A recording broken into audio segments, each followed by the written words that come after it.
प्यारे बच्चों, आप सबको मेरी तरफ से, चैनल परिवार की तरफ से बहुत बहुत शुभकामनाएं, बहुत बहुत आशीर्वाद। हम लोग जो है इस समय हरिशंकर परसाई द्वारा लिखित निंदा रस की व्याख्या पढ़ रहे हैं और उस व्याख्या में से आज हम लोगों का तीसरा पार्ट है। तीसरी व्याख्या हम लोग पढ़ेंगे, तो चलते हैं व्याख्या को आगे बढ़ाते हैं। कह रहे हैं कि वह बैठा कब आए और कैसे हो। कौन बैठा? वह मित्र बैठा, और जैसे ही बैठा, मैंने पिछले टर्न पे बात किया था कि का, खा और गा, तीन पात्रों की बात की गई है। तो वह बैठा का मतलब का आया, और उसके बाद क्या हो गया? गा की निंदा प्रारंभ कर दिया। और मैंने ये बताया था कि निंदा उसी की जाती है जो वहां पर प्रत्यक्ष रूप से उपस्थित नहीं होता है।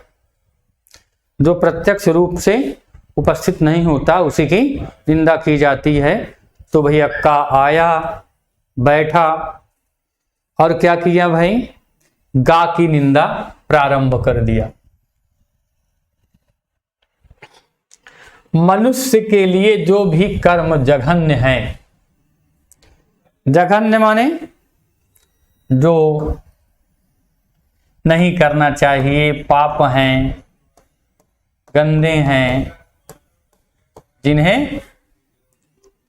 जिनकी निंदा की जानी चाहिए या जो निंदा करने योग्य हैं मनुष्य के लिए। देखिए, कभी कभी ऐसा होता है कि हम कोई कार्य कर जाते हैं, बाद में हमें एहसास होता है, बाद में हमें पता चलता है कि यह कर्म जो है मनुष्य के लिए शोभायमान नहीं है, या ऐसा लगता है कि हमारे लिए ऐसा शोभायमान नहीं है, हमें ऐसा नहीं करना चाहिए। जैसे पशुओं की प्रवृत्ति, प्रवृत्ति का मतलब बेटा स्वभाव, प्रवृत्ति का मतलब स्वभाव या आदत से है। पशु की आदत, पशु का स्वभाव, पशु की प्रवृत्ति अलग है, और इंसानों की प्रवृत्ति, इंसानों का स्वभाव, इंसानों का वो जो है विशेषताएं अलग है। तो क्या करना है भाई? दोनों का स्वभाव अलग है। तो जो मनुष्य की प्रवृत्ति है, मनुष्य उसके अनुसार आचरण करे तो उसकी निंदा हम नहीं कर सकते हैं। जब वो अपने प्रवृत्ति से, अपने स्वभाव से, अपने गुण से हट करके क्या करता है? अपने स्वभाव से, अपने गुण से हट करके कार्य करता है, तभी उसे क्या कहते हैं? तभी उसे हम कहते हैं कि ये उचित है या अनुचित है। क्या कहते हैं? जब वो अपने आदत से, अपने स्वभाव से हट जाता है।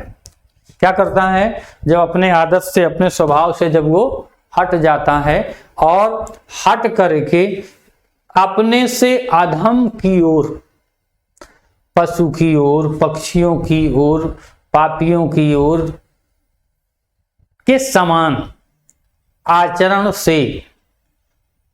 से क्या हो जाता है? प्रभावित हो जाता है। तो हम कहते हैं कि यह आचरण जो है मनुष्य के लिए, इंसान के लिए उचित नहीं है। फिर क्या कर दिया भाई? कि वे गा पर आरोपित करके, क्या करें भाई? गा पर आरोपित कर उसे ऐसे गाढ़े तारकोल से उसकी तस्वीर खींची। क्या कर दिया? उसकी जो निंदा की, जितने भी दुर्गुण हो सकते हैं, जितनी भी कमियां हो सकती हैं, वो सारी कमियां किस पर उसने दिखाना शुरू कर दिया भाई? गा पे। जब भाई का और खा दोनों आपस में बैठे हैं और निंदा करने हैं तो करेंगे किसकी? गा पे करेंगे, स्वाभाविक सी बात है। क्योंकि सामने तो बेटा कोई निंदा करता है नहीं, सामने तो कोई निंदा करता नहीं है। निंदा तो अप्रत्यक्ष या पीठ पीछे के भाव से किया जाता है। तो कह रहे हैं गा पर जितने आरोप किए जा सकते हैं, आरोप का मतलब दोष, जितने भी दोष लगाए जा सकते हैं, जितनी भी कमियां दिखाई जा सकती हैं, वो दोष को, उन कमियों को दिखाने का कार्य जो है क्या हो गया? प्रारंभ हो गया। और उसने ऐसे गाढ़े काले तारकोल, तारकोल एक तेल होता है बेटा, क्या होता है? तेल होता है और काले कलर का होता है, अर्थात उसके आचरण की कालिमा, उसके व्यक्तित्व को, उसके आचरण को, उसके बात व्यवहार को, सबको दूषित और कलंकित करने का भरपूर प्रयास किया। जितना हो सकता था, जितना हो सकता था, और जितना हो सकता था उतनी निंदा की, और मन लगा करके एक एक कमियां खोज करके सामने रखता हुआ चला जा रहा था। एक एक कमियां खोज करके सामने रखता हुआ चला जा रहा था। मैं यह सोचकर कांप उठा, माने उसकी कि ऐसी ही काली तस्वीर मेरी गा के सामने इसने कल शाम को रखी होगी। भाई क्या किया? आज का और खा बैठे हैं। अब जब ये का बेचारा क्या करेगा? जब ये गा के साथ बैठेगा तो निंदा किसकी करेगा? खा की ना। तब क्या करेगा? निंदा करेगा खा की। तो इस तरह से उसका स्वभाव है, जैसे जिसका जो स्वभाव होता है, जो गुण होता है, जो विशेषता होती है, वो जहां जाता है अपने गुणों से, अपने विशेषताओं से जाना जाता है। तो ठीक उसी प्रकार से क्या हो गया भाई? का ने भी, का के विषय में अब जो ज्ञान था, का के विषय में जो ज्ञान था, वो खा को भी आभास होने लगा कि आज मैं जब ये का खा के पास बैठता है तो गा की निंदा करता है, जब गा के पास बैठता है तो खा की निंदा करता है। और इसका स्वभाव क्या है भाई? इसका स्वभाव है निंदा करना। तो जब इसने मेरे सामने क्या किया भाई? जब इसने, मैंने सोचा कि इसने क्या है, जब ये मेरी बात आज इससे हो रही है, का और खा की बात कर रहा है, का और खा जब दोनों आपस में बात कर रहे हैं तो इन्होंने किसका चरित्र बताया भाई? का ने खा के सामने गा के चरित्र को रखा। और ये करें, अब ये खा कह रहा है कि बिल्कुल इसका स्वभाव ऐसा है। और कल जब ये गा के साथ बैठा तो इसने निश्चित रूप से मेरी निंदा की होगी। क्योंकि बेटा जो जिसका स्वभाव होता है, जो जिसका गुण होता है, जो जिसकी विशेषता होती है, चाह करके भी, कोशिश करके भी वो उससे अलग नहीं हो पाता है। जो स्वभाव क्या है, तो क्या रहे हैं, इसी के सामने कल शाम को ऐसी तस्वीर खींची होगी जैसे आज ये मेरे सामने उसकी निंदा कर रहा है, कल उसके सामने इसने मेरी भी खूब पगड़ी उछाली होगी, खूब मान सम्मान बढ़ाया होगा, इज्जत बढ़ाई होगी। किस में इज्जत बढ़ाई होगी? मान सम्मान में नहीं, अपमान में, तिरस्कार में, गंदगी में, दुर्गुणों में, आदि आदि आदि में। सुबह की बातचीत में गा प्रमुख विषय था। जब हम सुबह मिले तो क्या विषय था? गा। और गा का मतलब का और खा ना। का और खा जब दोनों बात करेंगे, किसकी बात करेंगे भैया? गा की। और सबसे खतरनाक कौन है? गा। जब गा भैया खा के साथ बैठता है, का जो है खा के साथ बैठता है तो गा की निंदा करता है। अब जब का जो है गा के साथ बैठता है तो खा की निंदा करता है। माने का जिसके साथ भी बैठेगा, का जिसके पास भी बैठेगा, का का मतलब मैंने पिछले टर्न पे रखा था भैया कि इसको हमने रखा दिया था, का को कबूतर कह दिया था, खा को खरगोश कह दिया था और गा को गमला कह दिया था। जब का और का कबूतर और गमला बैठेंगे तो खरगोश की निंदा करेंगे, और कबूतर और जब खरगोश बैठेंगे तो गमला की निंदा करेंगे। ये समझाने के लिए मैंने दे दिया था जिससे आपको परेशानी ना हो। और निंदक, सबसे बड़ा निंदक कौन है बेटा? ये का है। ये कबूतर जो है ना, ये बहुत ज्यादा बोलता है, जब देखे गुटर गूं करता रहता है। केवल कोई एक मिल जाए बस, कोई एक मिला नहीं, मौका मिला नहीं, दूसरा आया, दूसरे का नाम जैसे ही सामने आया उसने उसका बिल्कुल समझ लो तहस नहस कर दिया। तहस नहस कर देने का मतलब उसकी, ऐसा लगता है कि जितनी संसार में कमियां होती सब कमी उसी में है। तो इस तरह से कहते हैं फिर तो जिस परिचित की बात निकल आती है, जिस परिचित की बात निकल आती है, जो भी परिचित है, जिसको भी जानते हैं, पहचानते हैं, जिससे भी क्या है, जिससे भी हमारा क्या है, कोई संपर्क संबंध है। और क्या हो गया, जब उसका नाम आएगा, जब भाई दो लोग बैठे हैं तो चर्चा चलेगी, और जब जैसे ही नाम आया और वो क्या कर दिया भाई, उसी को 4-6 वाक्यों में धराशायी करके वह क्या है करके वह बढ़ लेता। जिसका भी नाम आया उसकी कमियों को बताना शुरू कर दिया।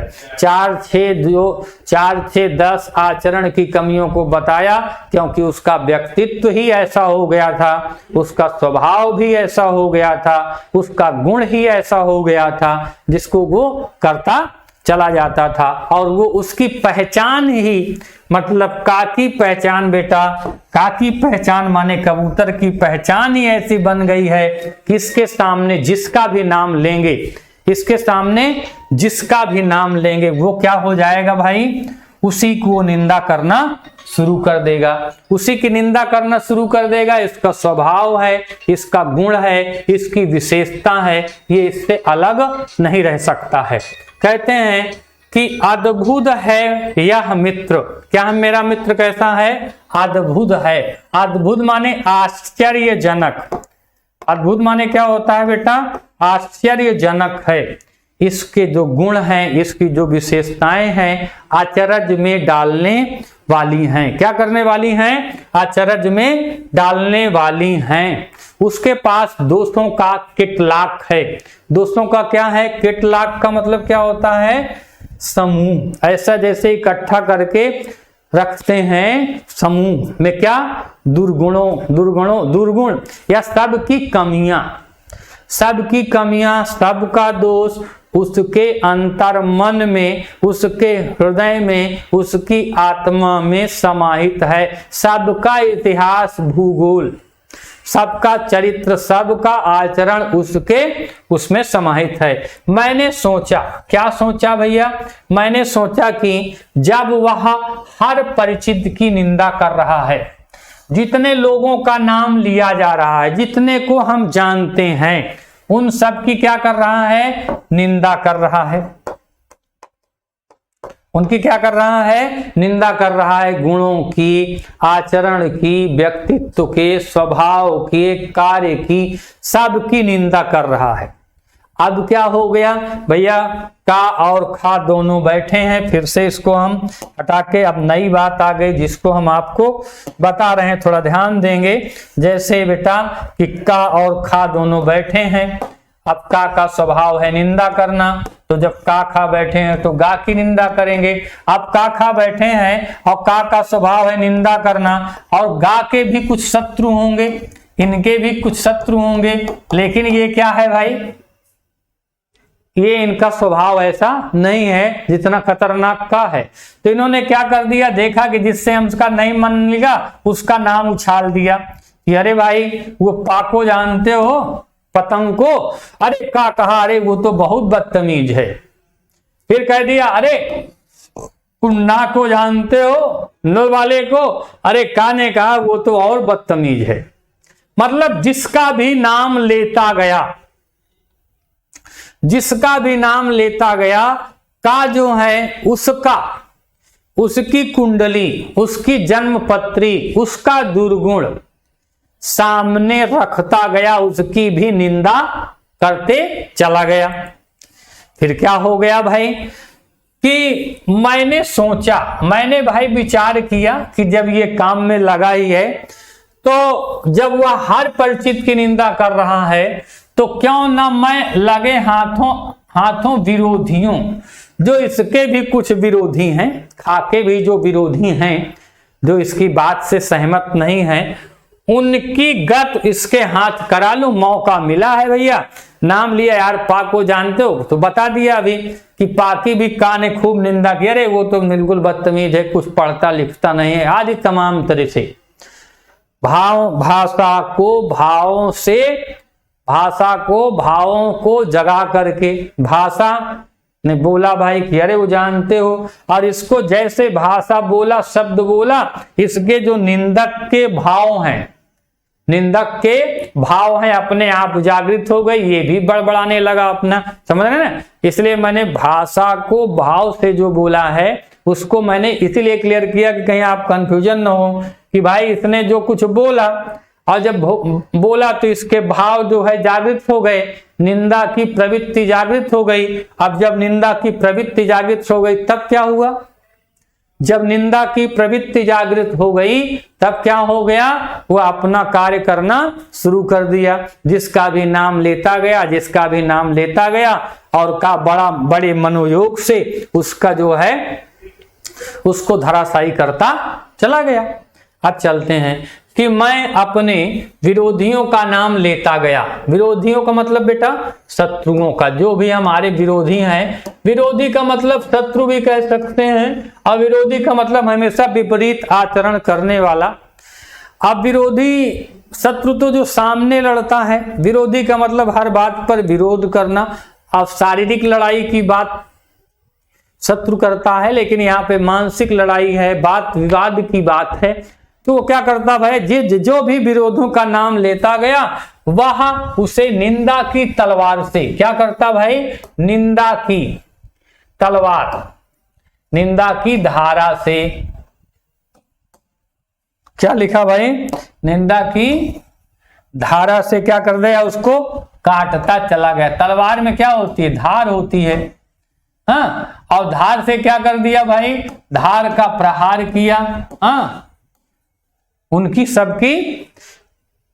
सबकी एक एक गुणों की, एक एक विशेषताओं की, सबकी ऐसी की तैसी कर दिया, काटता चला गया। जैसे क्या करती है, धार से सब, जैसे अब धारा क्या मतलब होता है, धारा भी मैंने बोला था अभी, धारा क्या करती है भैया, नदी की होती है, जो किसको काटती है बेटा, किनारों को काटती है।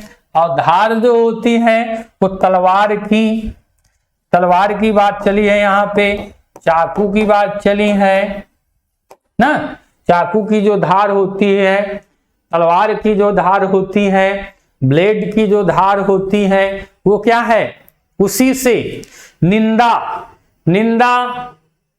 करते हुए उसके गुणों को, उसकी विशेषताओं को क्या कर दिया, छिन्न भिन्न कर दिया, नष्ट भ्रष्ट कर दिया। जैसे लकड़ी चीरने की आरा मशीन के नीचे मजदूर लकड़ी का लट्ठा खिसकाता जाता है और वह चीरता जाता है। अब यहां पे बात दो आ गई भाई, जो का है, का क्या है, का है मशीन, हाँ, और खा या गा जो है वो क्या है भाई, जिसके पास ये बैठा है वो है मजदूर, वो क्या है, मजदूर। ये क्या किया, जैसे आरा मशीन के सामने जो लकड़ी चीरने वाली आरा मशीन हो, आपने कभी अनुभव किया हो, देखा हो, और नहीं देखा है तो कभी देखेंगे या जैसा भी है, तो उसमें क्या करते हैं, एक बड़ा सा तना या डाल, टहनी, डाल मोटी सी, टहनी तो छोटी होती है, तो उसको क्या कर दिया, उस आरा मशीन से थोड़ा सा टच करा देना है इसको। अब ये क्या कर दिया भाई, खा का काम है कि केवल नाम ले लेना है, का के सामने, बाकी का सारा काम अपने आप कर देगा। कैसे कर देगा? जैसे आरा मशीन में लकड़ी को केवल क्या करना है, छुआ देना है, स्पर्श करा देना है, और वो आरा जैसे ही पकड़ेगा वो दंतुर होता है, माने दांत होते हैं उसमें, आरी आरा आपने देखा होगा। तो दंतुर का मतलब उसकी धारा समान नहीं होती है। दंतुर का मतलब क्या होता है? उसकी धारा समान नहीं होती है, तो उससे वो लकड़ी को अपनी तरफ खींचता भी जाता है और चीरता भी जाता है, उसको खंड खंड कर देता है। तो ठीक इसी प्रकार से ये का के सामने एक सामान लकड़ी रख देना है, एक बता देना है, व्यक्तित्व दे देना है कि ये कैसे हैं, फलाने कैसे हैं, ढमाके कैसे हैं, और केवल इतना कह देने से ही, इतना कह देने से फिर उसको वो क्या करेगा, पकड़ लेगा बिल्कुल से, और उसकी बिल्कुल ऐसी तैसी कर देगा, उनकी सारी दुर्गति कर दिया। अब उसी तरह से क्या किया, वो भी खिसकाता जाता है। वैसे ही ठीक उसी प्रकार से स्पष्ट भी लिख रहे हैं कि मैंने विरोधियों के नाम एक एक कर खिसकाए। एक एक विरोधी का नाम लिया, और जब एक एक विरोधी का नाम लिखा तो वह उसे काटता गया। काटता गया माने उसके गुणों की निंदा करते हुए, उसके गुणों की निंदा करते हुए, उसकी विशेषताओं को नकारते हुए, उसके व्यक्तित्व को नकारते हुए आगे बढ़ता चला जा रहा था। क्योंकि भैया जो ये मित्र का है ना, इसके अंदर क्या है, दोषों का केटलाक है, दोषों का समूह है, जहां पर इकट्ठा है, इतना ज्यादा दुर्गुण है कि किसी न किसी आरोप को सब पर वो आरोपित ही कर देता है।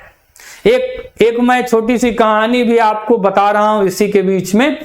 एक क्या था कि भैया पिताजी थे और पुत्र थे। पिताजी की उम्र 50-55 के पास थी, और ये बाप बेटे दोनों लोग जा रहे थे, और बेटा 17-18 साल का था बेटा।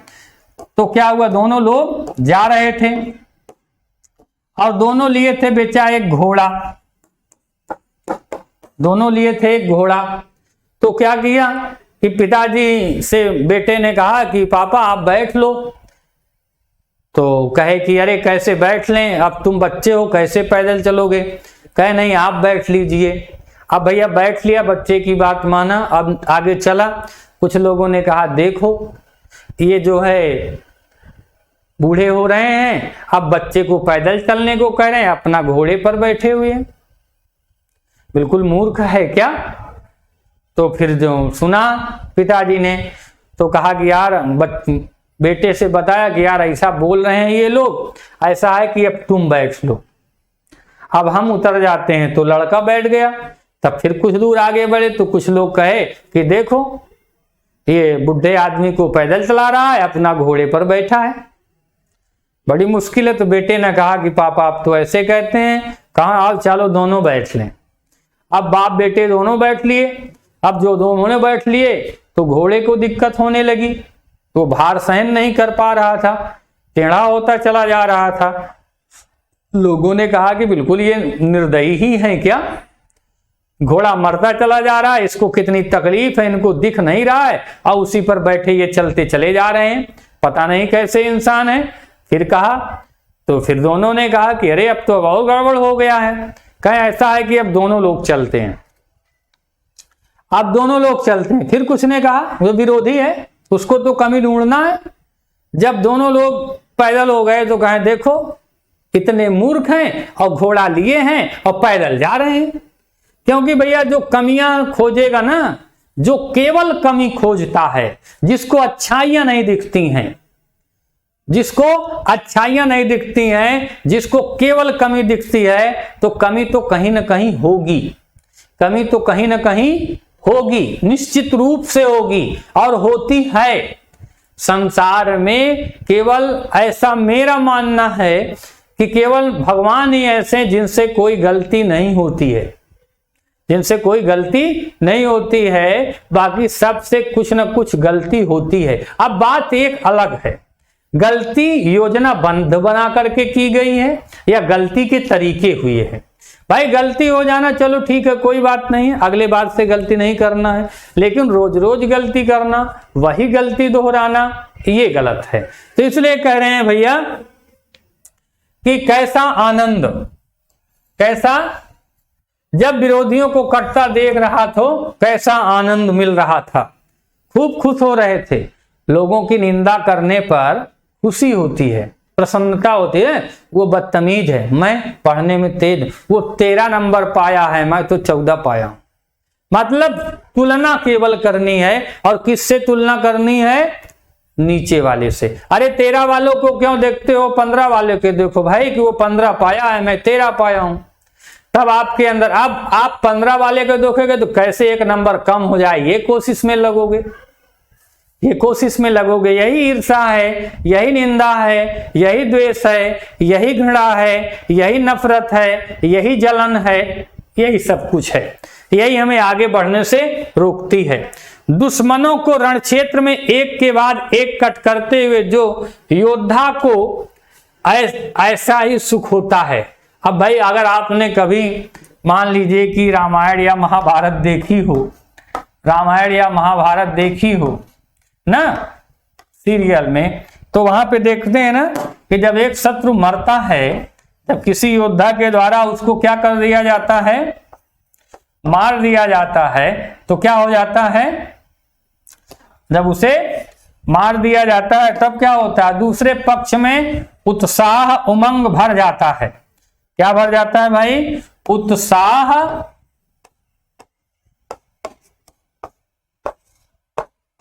उत्साह या उमंग क्या भर जाता है? बिल्कुल दूसरे सेना का जो जोश है वो अपने चरम तक पहुंच जाता है। माने किसी को मरता, कटता, गिरता, दुखित, पीड़ित, संतप्त देख करके कब हम खुश होते हैं? जब हमारे अंदर ईर्ष्या होती है, जब हम निंदक बन जाते हैं, जब हमें किस संसार में कुछ भी अच्छा नहीं दिखाई देता है, हर जगह कमियां ही कमियां दिखाई देती हैं, तब की बात कर रहे हैं। अच्छा भाई, मुझे यह लगता है कि आप लोगों को समझ में आ रहा होगा। कहीं पे किसी को किसी तरह की प्रॉब्लम है तो आप लोग बेटा कमेंट बॉक्स में जाइएगा, लिखिएगा, और जो न समझ में आए उसको भी बताइएगा। आगे चलते हैं। आगे कह रहे हैं कि मेरे मन में गत रात्रि के उस निंदक मित्र के प्रति मैल नहीं रहा। क्या है गत रात्रि? कहते हैं मेरे मन में जो सोच थी, गत रात्रि माने पिछली रात्रि तक, जब तक वो मेरे पास नहीं आया था, पिछली रात्रि तक निंदक मित्र, जो मेरा मित्र क्या है? निंदक है। मेरा मित्र भी है और निंदक भी है, हर चीज में उसे कमियां दिखती हैं। कुछ लोग ऐसे होते हैं, उनका व्यक्तित्व ही ऐसा होता है कि हर जगह वो क्या करते हैं? कमियों को तलाशते हैं। क्या करते हैं? कमियों को तलाशते हैं। केवल उनके जीवन का उद्देश्य ही यही होता है। और अगर खुद कहने की बात कर दी जाए कि भाई चलो खुद करो, कुछ करके दिखाओ, तब कुछ नहीं हो सकता है। और उनका काम ही केवल होता है कमियां निकालना। जैसे अभी मैंने एक छोटी सी कहानी भी आपको सुनाई, तो कह रहे हैं उनका क्या है, चाहे आप जैसे करें, चाहे आप जो भी करें, लेकिन उनको क्या करना है? एक कमी निकाल देना है। तो गत रात्रि के उस निंदक मित्र के प्रति, पिछली रात्रि तक उस निंदक के प्रति मेरे मन में कोई भी गलत भावना, गलत विचार, दूषित भावना नहीं थी। क्या किया फिर? दोनों एक हो गए, दोनों में एक समान भाव हो गया। भेद तो रात्रि के अंधकार में ही मिटता है, दिन के उजाले में भेद स्पष्ट हो जाते हैं। भैया रात भर कोई चिंता नहीं, रात में सब कुछ खत्म, क्योंकि बैठेंगे नहीं, बात करेंगे नहीं। अब जब सुबह हुआ तो सब कुछ स्पष्ट दिखाई देने लगा। अब स्पष्ट दिखाई देने लगने का मतलब क्या है? स्पष्ट दिखाई देने लगने का मतलब यह है बेटा कि दोनों मित्र जब आपस में बैठे, बातें हुई, उत्साह। अब फिर क्या, जब बातें होंगी तो कुछ ना कुछ बातें निकल के आएंगी। क्या करेंगे भाई? जब दो लोग बैठेंगे, आपको बताया, दो बैठे और तीसरे की बात करेंगे तो क्या बात करेंगे? अच्छाई की बात तो कोई करता नहीं है। अगर आपके लिए किसी ने अच्छा काम किया है तो वो आपको नहीं दिखेगा। आपने जो गलत काम या दूषित काम या गंदा काम जो किया है वही दिखता है। फिर क्या कर दिया, निंदा का ऐसा ही भेद नाशक अंधेरा होता है। क्या होता है भाई, भेद नष्ट कर देने वाला। निंदा का ऐसा ही भेद नाशक अंधेरा होता है। क्या है, जो अलग अलग चीजें हैं वो नहीं दिखती हैं, भेद मिट जाते हैं, एक जैसे हो जाते हैं। भेद नाशक अनेक, जो अनेक है ना वो अनेक एक जैसे देखने लगते हैं। सब में अगर आपका दृष्टिकोण ये हो जाए कि आप सब में कमियां ही कमियां खोजने लगेंगे तो आपको संसार में एक भी व्यक्ति ऐसा नहीं मिलेगा जिसमें कोई कमी ना हो। कोई ना कोई तो कमी होगी भाई, निश्चित रूप से होती है। आज तक मैं कहता हूं जैसे भाई लिटरेचर, थोड़ा सा व्याकरण का भी थोड़ी सी जानकारी है, तो व्याकरण में आज तक मुझे ऐसा कोई नियम ही नहीं मिला है कि जिसमें कोई अपवाद ना हो। अपवाद होते हैं, वही अपवाद की बात कर रहे हैं। भले ही लाखों गुण हैं, एक कमी है तो वो दिखती है, लेकिन लाखों गुण लाखों विशेषताएं नहीं दिखती हैं। क्योंकि हमारा दृष्टिकोण क्या है, हमारा दृष्टिकोण नकारात्मक है, हमारी सोच ही उल्टी है। हम केवल कमियों को ढूंढते हैं, और जब आप कमी को ढूंढेंगे भैया तो आपको कमी मिलेगी, और जब आप अच्छाइयों को ढूंढेंगे, जब आप गुणों को ढूंढेंगे तो आपको गुण मिलेंगे। और जो जैसा होता है, जो जैसा होता है वो उसी प्रकार से गुणों को, अच्छाइयों को, दुर्गुणों को खोजता है, ढूंढता है और कहता है, बताता है। 3-4 क्या कह दिए भाई, 3-4 घंटे बाद, 3-4 घंटा क्या हो गया भाई, बीत गया। जब वह विदा हुआ, जब वहां से क्या किया, आगे चला, भाई साथ छोड़कर आगे बढ़ेगा, तो हम लोगों के मन में बड़ी शांति और तुष्टि थी। जब वो गया तो क्या हो गया, हमारे मन में बड़ा सुकून आया। क्योंकि जब तक बैठा था केवल किसी न किसी की बात करता, और किसी न किसी की बात का मतलब किसी न किसी की निंदा करता। वो उसका मुंह शांत रहने वाला ही नहीं है, चुप होने वाला ही नहीं है। तब जा करके जब वो गया तो थोड़ा सा शांति का आभास हुआ, अनुभव हुआ कि चलो थोड़ा सा सुकून तो आया। जब तक था पाए कुछ न कुछ बोलता बढ़ता चला जाता था। अच्छा, अगर कहीं पे किसी को कोई भी प्रॉब्लम हो, कोई भी प्रॉब्लम दिख रही हो, समझ में आती हो तो बताइएगा। हम लोग क्या करेंगे, अगले क्लास पर आपके जो भी डाउट्स हैं, जो भी कमेंट्स आएंगे, अगले क्लास पर हम लोग उसको ऐड करेंगे।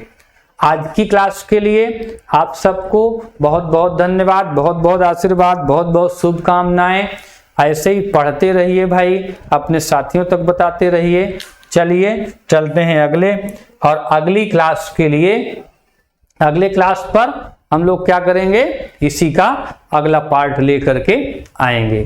ठीक है, okay, thank you, bye bye. Okay, thank you, bye bye.